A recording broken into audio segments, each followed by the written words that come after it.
Hi, this is Heather Derome from heatherderome.com and from the Sonatas and Partitas.com. This video is an introductory video for several of the other videos that are on the Sonatas and Partitas website. A lot of them have a common thread that runs between them when I'm discussing the structural aspects of the various pieces. And so I just wanted to make an introductory video so that you wouldn't have to keep listening to the same information over and over again. Now, when I first became aware of this aspect of the music, it was when I was a student and playing in a master class. And the maestro said to me, "Oh, it sounds like you really love this piece." And I said, "Yes." And then he said, "And it seems to me like this and this and this are your favorite parts." And he was right. And I took it as a compliment that what I loved was coming across. But then he said, "But it doesn't stop there." And he went on to talk about when you listen to really great players, how they can kind of grab you at the beginning of a piece and then they won't let you go till the very end.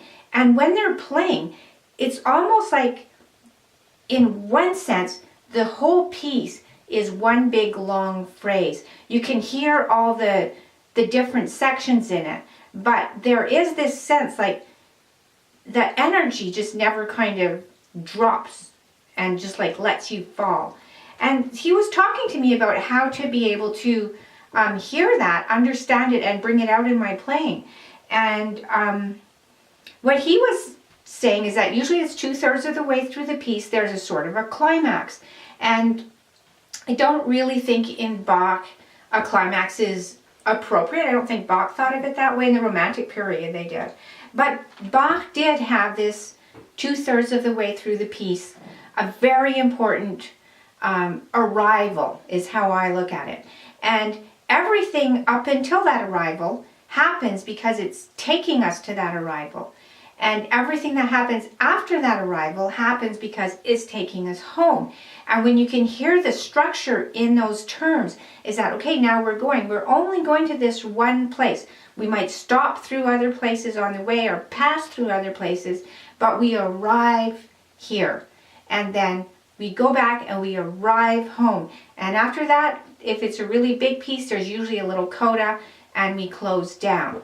And so what I want to talk about in a lot of these videos is this concept of like, we're going to this one place and what does it look like when you get to that place? How do you know how to find it?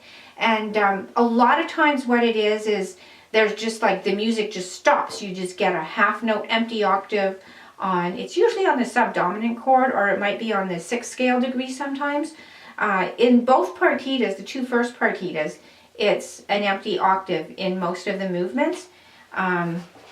In the first partita, there's like, it happens on the Allemande, it's in measure 19. There are 2 E octaves. In the Courante, it's on measure 48. And in the Sarabande, it happens at measure 16. And in those 3 pieces, everything that happens up to that measure, you can play it and see. They take you to that measure, and then it stops. And then after that, there's usually a feeling like somebody's grabbing the steering wheel and turning it around, and it's like, okay, now we are going back home. And then everything that happens after that happens because we're going back home. Another way that the music can kind of stop is, for example, in the G minor fugue, we land on this B flat chord, and then Bach just plays a scale. Sitting on the chord, he just plays a scale. There's a drone note in the B flat chord, and it's just beautiful. In the last movement of the Allegro from the 3rd sonata, it's a drone. We get to this chord and there's a drone in the bass and you're just sitting on that drone. And then after that, again, there's like this little turning around motive and then you head back home. It's especially helpful, I find, when you're playing the very long movements. If you know where that place is, you don't have this feeling like, oh, kind of like lost on the long and winding road till you get to the end of the piece. It's always very, very directed.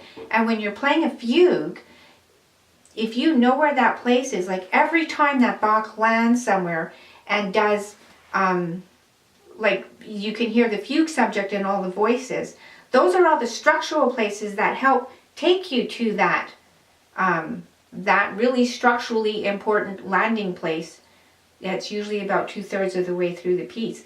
And when I was a student, we used to have to analyze fugues, and we would just have to like find the subjects and underline them. In a way now it reminds me of like word searches.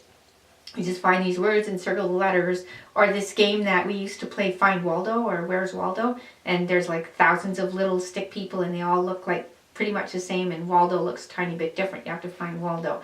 But finding the fugue subject is more than just like finding the subject and saying, okay, it's that measure such and such. Because once you understand how it relates to where it's taking you, that those places where Bach actually gives you the subject, those are the harmonically important places that help you get there. So this is what I'm discussing in a lot of these videos, and I hope you find them helpful both as listeners and as players. And as always, let us know what you think at sonatasandpartitas.com.